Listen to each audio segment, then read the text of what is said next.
আসসালামু আলাইকুম, সবাইকে শুভেচ্ছা। মাসুম মাহবুব দেখছেন ওপেন দ্য ইউটিউব চ্যানেল এবং মাসুম মাহবুব ফেসবুক পেজ।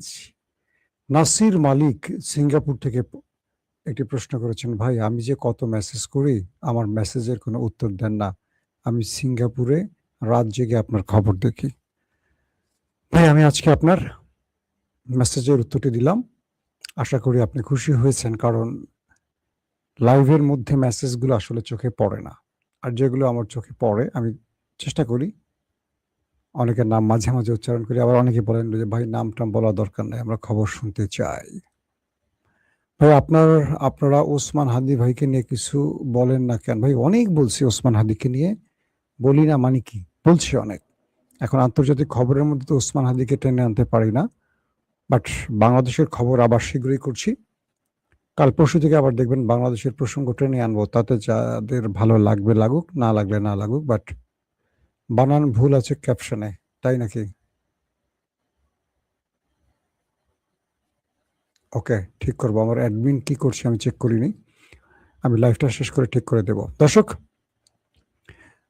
গুরুত্বপূর্ণ খবরগুলোর মধ্যে আরব আমিরাতে ইরান আবারও আক্রমণ করেছে। এটা আরব আমিরাত দাবি করেছে। মিশরের রাষ্ট্রপ্রধান সিসি আরব আমিরাতকে সারপ্রাইজ দিলেন। আবার আরব আমিরাত ইসরায়েলের সাথে গোপনে প্রেম অব্যাহত রেখেছে। আরব আমিরাত প্রসঙ্গে ইরান কি বলেছে আজকের খবরে বলবো। পাশাপাশি ডোনাল্ড ট্রাম্প আবারও ইরানকে হুমকি দিলেন, খেয়ে ফেলবেন, ভেঙে দিবেন, চুরমার করে দিবেন, বোম্বিং করে উড়িয়ে দিবেন, ব্লা ব্লা ব্লা। কমলা হ্যারিস কি বলেছেন ট্রাম্প সম্পর্কে সেটা বলবো। আব্বাস আরাগচি দুর্দান্ত একটি স্টেটমেন্ট দিলেন।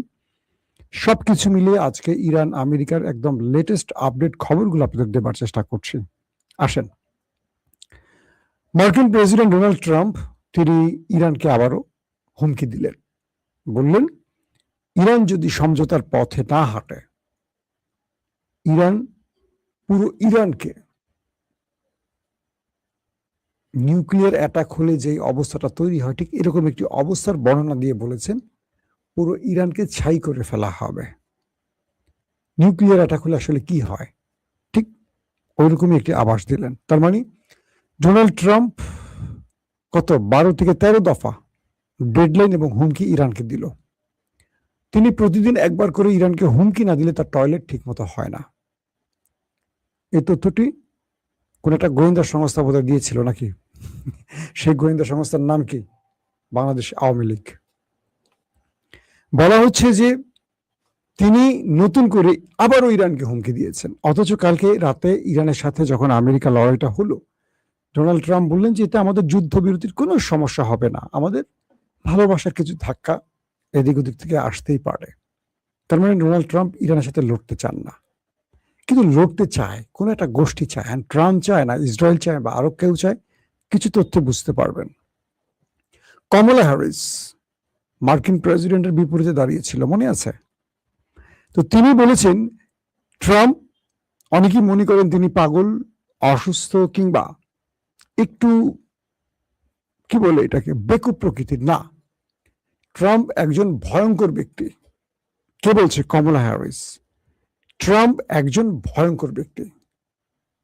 তাকে কেউ বেকুব, পাগল বা টপিটিক ভেবে ভুল করবেন না। তিনি এই রাষ্ট্রের জন্য অনেক বড় বিপদ, এবং ট্রাম্পের নীতির জন্য আমাদের যারা বন্ধু ছিল যুগের পর যুগ ধরে, সেই বন্ধুরা আমাদের পাশে নেই। আমাদের মিত্ররা আমাদের এখন আর বিশ্বাস করছে না, আমাদের অবিশ্বাস করছে। তারা আমেরিকার ডাকে কেউ পাশে আসছে না। এই সব কুকর্ম, কুকাণ্ড ট্রাম্প করেছে।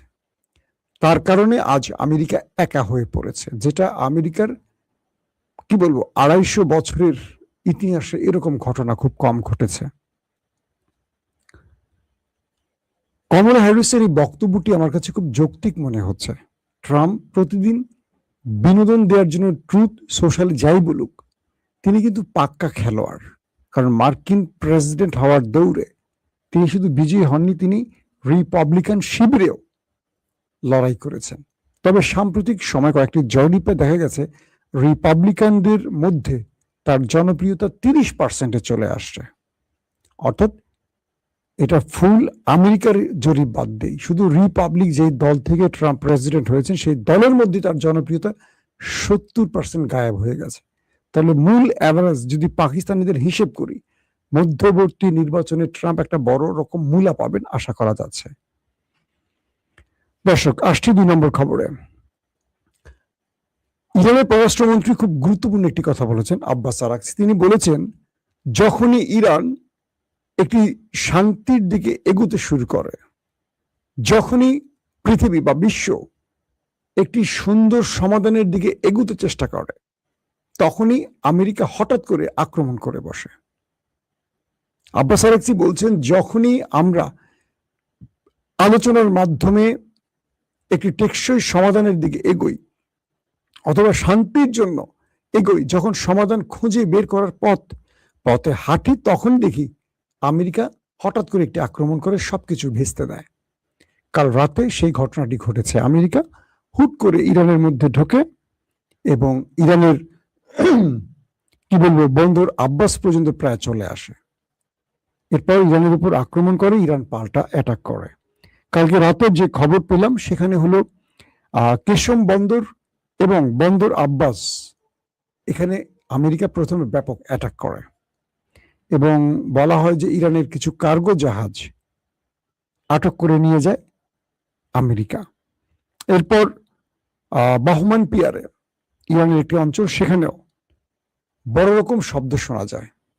ইরানের এই যে কটা জায়গার নাম বললাম, কেশম বন্দর, বন্দর আব্বাস এবং বাহমান পিয়ারে, মার্কিন যুক্তরাষ্ট্রের শক্তিশালী বোম্বিং, সেটা যুদ্ধ বিমান এবং মিসাইলের মাধ্যমে এটি রেকর্ড করা হয়েছে। এবং ইরানের এখন পর্যন্ত ক্ষয়ক্ষতির পরিমাণ বলা হয়নি, বলছে যে প্রচন্ড শব্দে বিস্ফোরণ হয়েছে। এর পাল্টা জবাব দিয়েছে আবার ইরান আমেরিকাকে শক্ত জবাব দেওয়ার পর আমেরিকা দ্রুত তার যুদ্ধ বিমান নিয়ে পালিয়ে যায়। মার্কিন 3টি যুদ্ধ বিমানে ইরান পাল্টা হামলা করে। এরপর রাতে এবং সকালে, শুক্রবার সকালে, আজকে তো বাংলাদেশের শুক্রবার, তো 8 তারিখ, আজকে কিন্তু 8 মে, তো সকালবেলা ইরান শুধু আমেরিকা নয়, দুবাই আন্তর্জাতিক বিমানবন্দর সহ দুবাইয়ের মানে আরব আমিরাতের কয়েকটি স্থানে মিসাইল এবং ড্রোনের অ্যাটাক চালায়।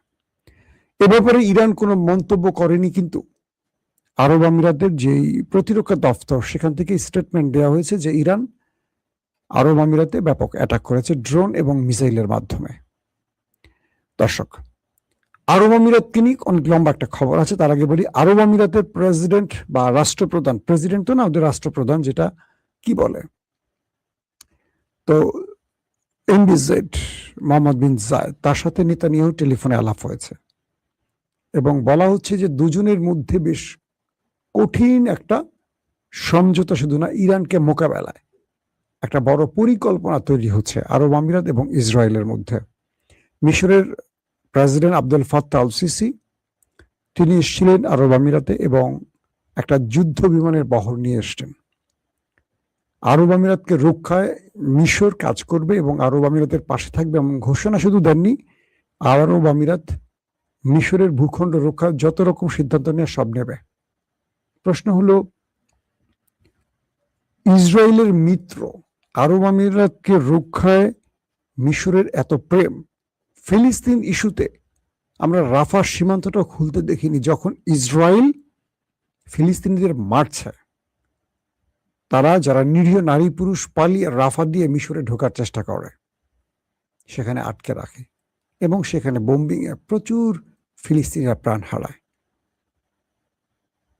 ব্রাদারহুডের প্রধান ডক্টর মুরসিকে পতন ঘটিয়ে সেনাপ্রধান Abdul Fattah al CC America এবং ইসরায়েলকে বেশ খুশিতে রাখে। অর্থাৎ এই কাজটি করে সৌদি আরব, আরব আমিরাত, ইসরায়েল, আমেরিকা মিলে। অর্থাৎ মিশরের সিসি সরকার বসে মুরসিকে সরিয়ে, কারণ সিসি সরকার ইসরায়েল কি বলে, মুরসি সরকার ছিল ইরানের বন্ধু, তুরস্কের বন্ধু, ফিলিস্তিনের বন্ধু, অর্থাৎ নির্যাতিত মুসলমানদের বন্ধু, এবং ইসরায়েল তাকে কোনোভাবে সহ্য করেনি। একটি গণতান্ত্রিক সরকারকে সরিয়ে দিয়ে সিসি এখনো ক্ষমতায় বসে আছে।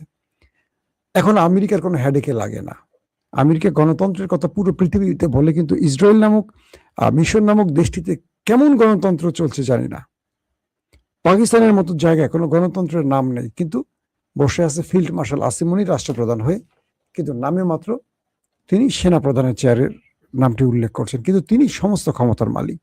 আমেরিকা তার ইচ্ছে মতো তার পছন্দের ব্যক্তিদেরকে এভাবে বসান, তখন তাদের গণতন্ত্রের কথাগুলো শুনলে আসলে হাসি পায়।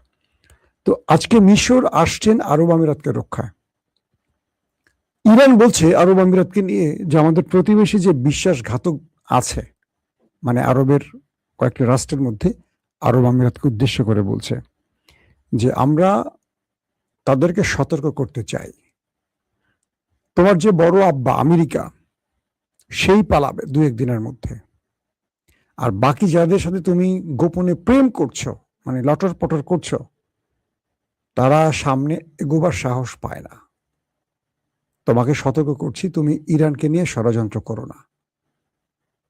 তোমার দেশ থাকবে, তুমি থাকবে না, তোমার প্রাসাদের ইট কিন্তু খুলে নিয়ে আসবো একটা একটা করে। ইরান বলছে যে বিশ্বাসঘাতক আরবদেরকে সর্বোচ্চ মূল্য দিতে হবে, যারা আমেরিকা এবং ইসরায়েলের সাথে গোপন প্রেম চালাবে ইরানের বিরুদ্ধে, তাদেরকে অনেক বড় মাসুল দিতে হবে, অনেক বড় মূল্য দিতে হবে। যে কারণে আজ সকালে দুবাই আন্তর্জাতিক বিমানবন্দর শুধু নয়, আরব আমিরাতের উল্লেখযোগ্য কয়েকটি জায়গায় বড় রকম অ্যাটাক হয়েছে, যদিও ইরান এখনো মুখে কিছু বলেনি। এখন আরব আমিরাত বলছে যে তারা ইন্টারসেপ্ট করেছে, কিন্তু আমরা যে ফুটেজ দেখেছি সেখানে আগুন জ্বলতে দেখেছি, ইন্টারসেপ্ট করলে আগুন ধরার কথা না। অন্যদিকে সৌদি আরব কিছুটা নড়েচড়ে বসছে। সৌদি আরব আমেরিকাকে তার দেশের ঘাঁটি, বিমানবন্দর কোনো কিছু ব্যবহার করতে দেয়নি। তার মানে সৌদি আরব ইরানের সাথে গোপনীয় একটি সমঝোতায় আছে বলে মনে করা হচ্ছে, যে কারণে সৌদি আরবের প্রতি ইরানের একটা সুদৃষ্টি আসছে। কিন্তু আরব আমিরাত পুরোপুরি ইসরায়েলের ক্রিয়ানক হয়ে কাজ করছে। ইসরায়েল এখন যা পারছে না আরব আমিরাতকে দিয়ে ট্রাই করছে, এবং বলা হচ্ছে ইরানের মধ্যে কয়েকটি আক্রমণ হয়েছে যেগুলো আরব আমিরাত করেছে। অর্থাৎ ইরানের মধ্যে আক্রমণ হয়েছে, সেই আক্রমণগুলোর জন্য ইরান সাসপেক্ট করছে আরব আমিরাতকে। কত বড় সাহস আরব আমিরাতের! চিন্তা করেন যে ইরানের মধ্যে আক্রমণ করছে ইসরায়েলের বুদ্ধি নিয়ে। দর্শক, আব্বাস আরাগচি আরো কিছু কথা বলেছেন যে আমরা আমেরিকার সাথে কোনো প্রকার ডিল করব না, যদি ডিল করে যে চুক্তিগুলো দিয়েছি, তবে ইরান এমন ডিল কখনো করবে না যাতে ইরান আমেরিকার কাছে নত হয়, ইরানি জাতি লজ্জিত হয়। আমরা আমেরিকাকে স্মরণ করে দিতে চাই, এমন ডিল ইরান মরে গেলেও করবে না, যাতে ইরানের জাতি তাদের কাছে নত হতে হয় বা লজ্জিত হতে হয়। তার মানে আমেরিকা যত যাই বলুক, ইরান তার সিদ্ধান্তে অটুট আছে, অটুট থাকবে। আমেরিকার ইচ্ছা মতো নড়াচড়া করবে না, এটি কনফার্ম। পাশাপাশি মার্কিন গোয়েন্দা সংস্থা সিআইএ রিপোর্ট দিয়েছে যে ইরানের হাতে এখনো 75% মিসাইল ড্রোন এবং মোবাইল মিসাইল লঞ্চার অক্ষত আছে। আব্বাস আরাগচি বলছেন এই তথ্যটি সঠিক নয়। ইরানের কাছে 120 অস্ত্র এখন অক্ষত আছে। এখন বলবেন 100 ভাগের মধ্যে 120% হয় কি করে? মূলত আব্বাস আরাগচি বোঝাতে চেয়েছেন, আজকের দিনের আমার প্রথম দুটো লাইভে আমি কথাটা আবারও রিপিট করছি, মূলত আব্বাস আরাগচি বোঝাতে চেয়েছেন যে আমেরিকার গোয়েন্দা বাহিনী সিআইএ বলছে 70-75% আছে অক্ষত, বিষয়টা তা না। ইরানের যুদ্ধ চলাকালীন সময় তো তারা অস্ত্র ব্যবহার করেছে, শুধু তাই নয়, এর মধ্যে দিনরাত ইরান তার মিসাইল, ড্রোন বা আদার্স অস্ত্র তৈরিতে মনোনিবেশ করেছে, এবং এই যুদ্ধ বিরতির মধ্যে ইরান ফুল দমে অস্ত্র বানাচ্ছে। তার মানে ইরানের যে 100% অস্ত্র ছিল তার মধ্যে ইরান ধরেন 30% ব্যবহার করেছে। 30% শুধু ব্যবহার করছে, সেটি মার্কিন গোয়েন্দারা তথ্য দিচ্ছে, কিন্তু ইরান এরই মধ্যে আরো 50% তৈরি করছে। তার মানে 120, 30% হলে হয় 100, আরো 20 মানে কি 50। অর্থাৎ ইরান যে পরিমাণ অস্ত্র ব্যবহার করছে তার চেয়ে দ্বিগুণ হারে তারা এখন তৈরি করে মজুত করছে, কারণ সামনে বড় লড়াইতে ইরান শত্রুকে শক্ত জবাব দেবে। তার মানে ইরান এই মুহূর্তে তাদের হাতে 100 নয় 120% মিসাইল লঞ্চার, ড্রোন মজুদ রয়েছে, এবং এগুলো শত্রুর সাথে ব্যবহারের জন্য প্রস্তুত রাখা হয়েছে। দর্শক, হরমুজে গতকালকে রাতে যা কিছু হয়েছে এখানে অধিকাংশ ক্ষেত্রে বিশ্লেষকরা বলছেন যে ইরানের লাভটা বেশি হয়েছে, কারণ ইরান আমেরিকা যখন গোপনে প্রবেশের চেষ্টা করে, ইরানের বাহিনী যখন আমেরিকাকে শক্ত জবাব দেয়, মিসাইল এবং ড্রোনের মাধ্যমে হিট করে আমেরিকান যুদ্ধ জাহাজ, এবং আমেরিকা যখন পালিয়ে যায়, তখন আমেরিকার মিত্ররা এটুকু বুঝতে পারছে যে আমেরিকার আশ্বাসে আমরা যদি হরমুজ ত্যাগ করতে যাই ইরানের বিরুদ্ধে দাঁড়িয়ে, তাহলে ইরান কি করতে পারে। আজকে বারবারুসের দুটো জাহাজকে আটকে দিয়েছে আর কি ইরান। পাশাপাশি ইরানের অনুমতি ছাড়া যারা এই হরমুজের নিকটবর্তী প্রবেশ করছে তাদেরকে হিট করছে ইরান। তো ইরান আমেরিকার জাহাজে কালকে ধোলাই চালিয়ে যেটা প্রমাণ করেছে, আর আমেরিকা যে ব্যর্থতার প্রমাণ দিয়েছে, সেটা হলো যে ইরান কোনোভাবেই আমেরিকাকে ছাড় দিবে না, আর আমেরিকা কোনোভাবেই হরমুজে টিকতে পারবে না ইরানের বিরুদ্ধে। এটা আমেরিকার মিত্ররা বুঝে গেছে। তাই আমেরিকা যতবারই এই ব্লকেড দিয়ে ইরানের হরমুজ খুলতে চেষ্টা করে, ততবারই ইরান তাদের উপর অ্যাটাক চালায়। আর যখনই আমেরিকার উপর অ্যাটাক চালায়, বাকি মিত্ররা উঠে পড়ে পালায়। আরে আল্লাহ, আমার ওস্তাদ মাইর খেয়েছে। ওই যে মাঝে মাঝে শর্টস রিলস দেখি, একজন মাইর খেয়ে গেছে, তার বস্ত্র ডেকে আনছে, বস আমার মারছে, কে তোরে মারছে, চল দেখি। তো বস আসে, বস আসলে বসরই আগে প্যাদানি দেয়। তো বস উঠে পড়ে পালায়, তখন শিষ্যকে কাম তো সারছে, আমার বসে যদি এরকম মাইর খেয়ে, তাহলে আমার অবস্থা কি হবে। তো যখনই ইরান আমেরিকার উপর ধরে চালে, তখন বাকিরা আবার পালায়। তো এইভাবে মোটামুটি হরমুজের পুরো কন্ট্রোল ইরান রাখছে। শুধু তাই নয়, বাকি মিত্ররাও এইটুকু বুঝে গেছে যে আমেরিকা হরমুজে টিকতে পারবে না ইরানের সামনে, অত ইরানের সাথে দিকদারি করে আর লাভ হবে না। ইরানের কাছে মাথা নত করে ওস্তাদ বলে ইরানের সাথে সমঝোতা করা লাগবে। দর্শক, ইরানের 3টি জাহাজ হরমুজ ত্যাগ করেছে আজকে আমেরিকার নাকের ডগার সামনে দিয়ে, এবং আমেরিকা চেয়ে চেয়ে দেখেছে, কিচ্ছু করতে পারেনি। এবং আরো কিছু খবর আসছে যে হিজবুল্লাহর সাথে, অর্থাৎ লেবাননের সাথে, দক্ষিণ লেবাননে ইসরায়েলের সাথে ব্যাপক অ্যাটাক চলছে। দুই পক্ষের মধ্যে হামলা পাল্টা হামলা অব্যাহত আছে। দর্শক, যে খবরটি দিয়ে শেষ করতে চাই সেটি হলো আরব রাষ্ট্রগুলোকে ইরান কিছু বার্তা পৌঁছে দিয়েছে যে তোমরা আমাদেরকে শত্রু ভেবো না, বাট তোমরা যদি আমাদের শত্রু ভাবো, আমরা যদি শত্রু হই, তোমাদের কপালে দুঃখ আছে। কারণ আমেরিকা আজকে হোক আর কালকে হোক গালফ ছেড়ে যাবে, আমেরিকা এখানে থাকতে পারবে না। আমেরিকা আফগানে থাকতে পারে নাই, আমেরিকা ইরানের নাকের ডগায় থাকবে কি করে? কারণ আমেরিকাকে এই অঞ্চল থেকে সরে যেতে শর্ত দিয়ে ফেলছে ইরান। তো আমেরিকা যদি এই অঞ্চল ত্যাগ করে, আরবদের অবস্থা কি হবে একবার চিন্তা করেন। তো এই জন্য ইরান বলছে যে তোমরা আমার শত্রুদের সাথে গোপনে এমন কিছু করো না যেটা ইরান আগামী দিন তোমাকে টার্গেটে পরিণত করে।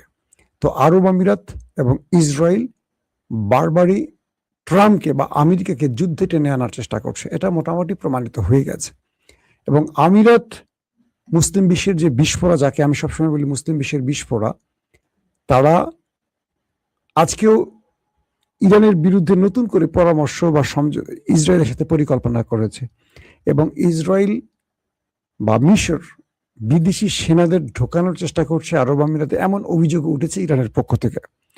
ইরান বলছে আমরা প্রতিটি আরব দেশকে কঠিনভাবে মনিটর করছি, যখন মনে হবে কোনো দেশ আমাদের জন্য ভয়ঙ্কর হয়ে গেছে, আমরা সেই দেশটিকে 1 সেকেন্ডের জন্য ছাড় দেব না। সেই দেশটিকে মানচিত্র থেকে মুছে ফেলার জন্য যা করার লাগে ইরান করবে, এক তিল তাদেরকে ছাড় দেবে না। এখন ওমান ইরানের পক্ষে দাঁড়াচ্ছে, সৌদি আরব মোটামুটি ইরানের সাথে সমঝোতা করছে গোপনে, কাতার ব্যালেন্স করে চলছে, বাট ইরানের সাথে একটা ভালো সম্পর্ক আছে। বদমাশি করছে দুটো দেশ বেশি, আরব আমিরাত আর জর্দান। ইরান এই দুটো দেশকে মাথায় রেখেছে আলাদাভাবে।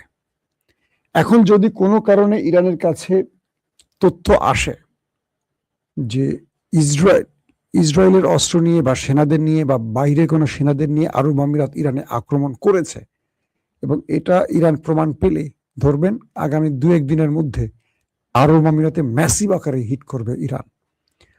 আরব আমিরাত যতই প্রতিরক্ষা আনুক, কাজ হবে না, কারণ আমেরিকা বসে থেকে আরব আমিরাতকে রক্ষা করতে পারেনি আকাশ প্রতিরক্ষা দিয়ে। যত রকম প্রতিরক্ষা ব্যবস্থা আছে কিচ্ছু পারেনি। সবচেয়ে বেশি আরব আমিরাতে হিট করেছে ইরান, সবচেয়ে বেশি। এবার যদি কোনো কারণে মিস অ্যাডভেঞ্চার হয়, আরব আমিরাতের বুর্জ খলিফা মলিফা থাকবে না, খলিফার বাসস্থান থাকবে না, প্রত্যেকটা ইট নড়বড়ে করে ফেলবে ইরান। এই ঘোষণা ইরান দিয়ে ফেলেছে। এখন দেখতে চাই কি হয় আগামী কয়েক ঘন্টার মধ্যে। আর ট্রাম্প যে ইরানকে আবার হুমকি দিয়েছেন, সেই হুমকির বাস্তবায়ন কিভাবে হয় সেটি আমরা দেখার অপেক্ষা আছে। প্রত্যেকে ভালো থাকবেন। আল্লাহ হাফেজ।